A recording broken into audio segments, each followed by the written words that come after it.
Hello everyone, मैं आपका दोस्त दीपक हाजिर हूँ नई वीडियो के साथ। तो बहुत सिंपल, बहुत इजी, मगर बहुत फेमस और काफ़ी ज़्यादा ये वर्ल्ड वाइड में, पूरे इंडिया में नहीं पूरे वर्ल्ड वाइड में काफ़ी ज़्यादा यूज़ होता है।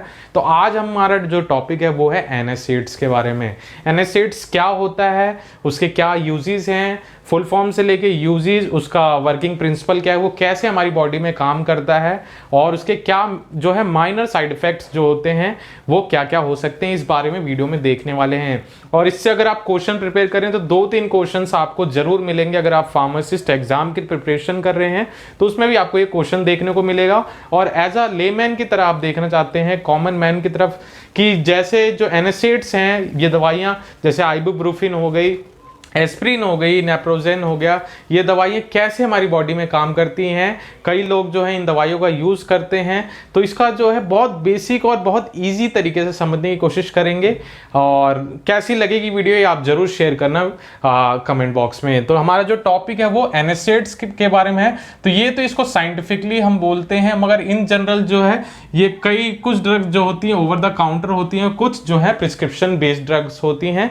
और इनका यूज़ हम बेसिकली इन्फ्लेमेशन कम करने के लिए, फीवर में या पेन में, या डेंटल पेन हो सकता है, मेंस्ट्रुअल क्रैम्प्स हो सकते हैं, ऐसी कई पर्पस के लिए हम एनएसएड्स का यूज करते हैं। तो सबसे पहले इसको देखते हैं। एनएसएड्स जो है ये मैंने कैपिटल लेटर में लिखा है, इसका मतलब इसकी कोई ना कोई फुल फॉर्म जरूर होगी। तो इसकी फुल फॉर्म से स्टार्ट करते हैं और इसकी फुल फॉर्म में ही आपको काफी सारे जवाब मिल जाएंगे।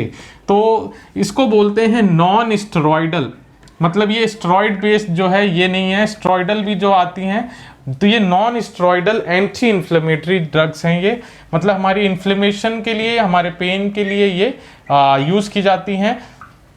इन पर्पस के लिए जो है ये ड्रग्स को यूज़ किया जाता है। Non steroidal anti inflammatory drugs इनको कहा जाता है एनएसएड्स। तो एनएसएड्स एस लगाना इसलिए कंपलसरी है क्योंकि ये कई सारी होती हैं, इसलिए एनएसएड्स बोला जाता है।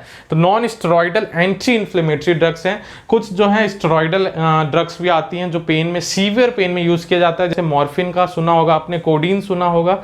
ये जो है इसलिए ओपियम बेस्ड जो है ड्रग्स हैं, और वो जो है उनका जो यूज़ है वो बहुत ज़्यादा रिस्ट्रिक्टेड होता है, बहुत लिमिटेड, या बहुत ज़्यादा सीवियर पेन हो रहा हो उस कंडीशन में जो है। जैसे ट्रेमाडोल के बारे में आपने सुना होगा, अल्ट्रासेट में आता है। ये है non steroidal anti inflammatory drugs. तो सबसे पहले हम जानते हैं कि ये ड्रग है वो हमारी बॉडी में कैसे काम करती है। अगर आप उसको इंजेस्ट करते हैं ओरली तो वो कैसे हमारी बॉडी में कहाँ पे ट्रिगर होती है, जिससे वो उसका जो है वर्किंग हमारी बॉडी में दिखने लगता है। तो हमारी बॉडी में जो एक एंजाइम होता है जिसको बोलते हैं हम कॉक्सियस, ये जो एंजाइम है, ये एंजाइम जो है रिस्पॉन्सिबल होता है प्रोस्टाग्लैंडिन्स के लिए। और प्रोस्टाग्लैंडिन्स प्रोस्टाग्लैंडिन क्या करती हैं, वो पेन या फीवर हो गया या स्वेलिंग के लिए रिस्पॉन्सिबल होती हैं। तो ये ऐसा क्यों होता है? अगर हमें कोई चोट लग गई या कोई इलनेस हो रखी है तो उस कंडीशन में ये जो है प्रोस्टाग्लैंडिन ट्रिगर हो जाते हैं और वो अपना काम करने लगते हैं। हमारी बॉडी का जो टेम्परेचर है वो रेज होगा, या पेन होगा, या स्वेलिंग जो है, अगर चोट लग गई है तो वहाँ पे स्वेलिंग भी होने लगती है। तो ये सारा जो काम है ये प्रोस्टाग्लैंडिन से जो है, ऑटोकॉर्टिकॉइड्स बोलते हैं इनको। और जो ये कॉक्स इनहिबिटर हैं, 2 तरीके के जो है कॉक्स होते हैं हमारी बॉडी में, कॉक्स 1 और कॉक्स 2। अगर इसकी फुल फॉर्म की बात करें तो इसको बोलते हैं हम साइक्लोऑक्सीजिनेज। ये जो है बेसिकली एक एंजाइम है जो हमारी बॉडी में क्या है, बेसिकली प्रोस्टाग्लैंडिन्स जो होते हैं उनको ट्रिगर करता है।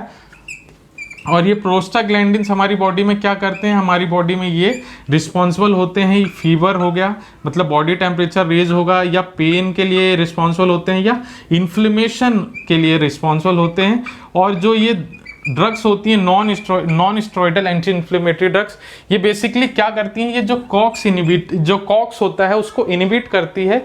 और जब ये कॉक्स इनहिबिट होगा तो ये जो साइकिल है प्रोस्टाग्लैंडिन्स रिलीज नहीं होंगे, या उनका रिलीज बंद हो जाएगा। और जब ये बंद होगा तो ये जो चीज़ें हैं जैसे फीवर हो गया, पेन हो गया, इन्फ्लेमेशन हो गया, वो हमारी बॉडी में रिड्यूस होते हुए दिखेगा। जो फीवर रेज है हमारी नॉर्मल टेम्परेचर से रेज हो जाता है, उसमें आपको रिड्यूस वो होगा। पेन है तो पेन में जो है रिलैक्सेशन मिलेगी, या इन्फ्लेमेशन या स्वेलिंग हो रखी है तो वहाँ पे आपको रिलैक्सेशन देखने को मिलती है। तो ये इस तरीके से जो है non steroidal anti inflammatory drugs हैं वो काम करती हैं। वो बेसिकली कॉक्स एंजाइम पे काम करती हैं और वो प्रोस्टाग्लैंडिन को इनहिबिट करता है। उसके बाद जो है ये सारे जो है जिसको हम यूज की तरह बोलते हैं ये नॉन स्टेरॉइडल, वो वैसे आपको जो इसको रिजल्ट देखने को मिलता है हमारी बॉडी में।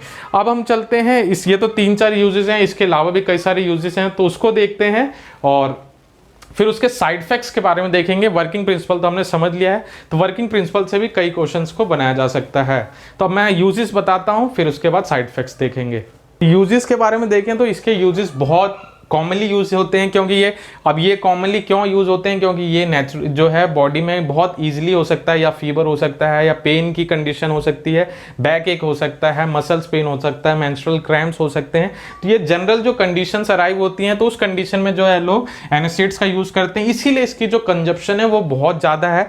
तो यूजेस मैं आपको बता रहा था, तो यूजेस इसके आप खुद भी जानते हैं, जैसे फीवर की कंडीशन हो गई, पेन की कंडीशन हो गई, इन्फ्लेमेशन की कंडीशन हो गई, या मसल्स क्रैम्प जो है वो देखने को मिलता है, बैक एक मतलब जो पीठ के दर्द, या जो है मेंस्ट्रुअल क्रैम्प्स में भी जो है बेसिकली इन ड्रग्स का यूज किया जाता है। कुछ ड्रग्स ओटीसी बेस्ड होती हैं, कुछ प्रिस्क्रिप्शन बेस्ड होती हैं। अब इसके एग्जांपल्स देखें तो कई सारे जो है मार्केट में ये इसके सॉल्ट अवेलेबल, जैसे सॉल्ट की बात की जाए, एनासिड्स में कौन सी जो है दवाइयाँ इन्वॉल्व हैं, तो एस्प्रिन जो है ये एनासिड्स की कैटेगरी में आती है। फिर नेप्रोजेन जो है ये भी जो है, और इनके ब्रांड्स की बात करें तो इकोस्प्रिन, नेप्रोजेन की जो है आपको एल्विन करके जो है वो मिल जाएगी। फिर जो है आइबुप्रोफेन जो है, आइबुप्रोफेन भी इसी कैटेगरी की ड्रग है। फिर है सेलिकोजिब जो है, सेलिकोजिब के नाम से भी जो है आपने वो सुना होगा, ये भी जो है ये बस जो है COX-1 इनहिबिटर्स की बात करें तो ये है COX-1 इनहिबिटर्स की, और ये COX-2 इनहिबिटर्स के साइकिल जो है COX-2 की जो साइकिल होती है उस पर जो है वो ट्रिगर करता है सेलिकोसिब। ये सारे जो है सॉल्ट्स जो है मार्केट में अवेलेबल है। अगर इनकी ब्रांड्स की बात करें तो कई सारे जो हैं ब्रांड्स देखने को मिलते हैं। जैसे एस्प्रिन की बात करें तो एनासिन जो है ये काफ़ी फेमस ब्रांड जो है मार्केट में देखने को मिलती है। फिर नेप्रोजेन की बात करें तो इसके भी कई नेफ्रा डी कई सारी जो है ब्रांड्स डोमपेरिडोन के साथ जो है कॉम्बिनेशन में आती है।